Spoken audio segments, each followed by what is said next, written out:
关注总舵主，啥菜都会煮。大家好，今天分享的是一个金汤藤椒鱼，做法比较详细，看完还不会的话，我倒立洗头。我准备的是鱼尾1条，鱼骨砍件，鱼尾的话切成这种薄片。切好后清洗2遍，洗去血水后控干水分，加入适量的盐、鸡精、胡椒粉、料酒少许，同一方向搅拌至鱼片有点起胶，再加入蛋清1个。同一方向搅拌至鱼片有点滑滑的，再加适量的生粉，生粉的具体量可以稍微多一点点。同样搅拌均匀后进行封油，起锅烧油，下点蒜末炒香，再下那个配菜，大火翻炒至成熟，盛出垫底。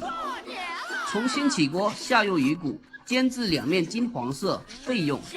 再起锅下姜蒜末、泡椒爆香，再下线椒、鲜花椒进行慢慢煸炒出香味，再加适量汤水，下入鱼骨，适量的盐、鸡精、味精、胡椒粉调味，再加金瓜泥1勺，汤色会金黄一点。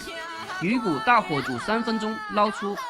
剩下的鱼汤我们准备下入鱼片，大家注意手法，我们把鱼片分散的放入锅中，注意鱼片在下锅后汤水的温度会下降的，这时候切记不要动它，不然会脱粉。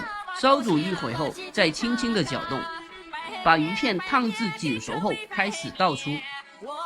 重新起锅多烧油，下青红辣椒、鲜花椒炒香，然后把炒好的爬在面上就可以了。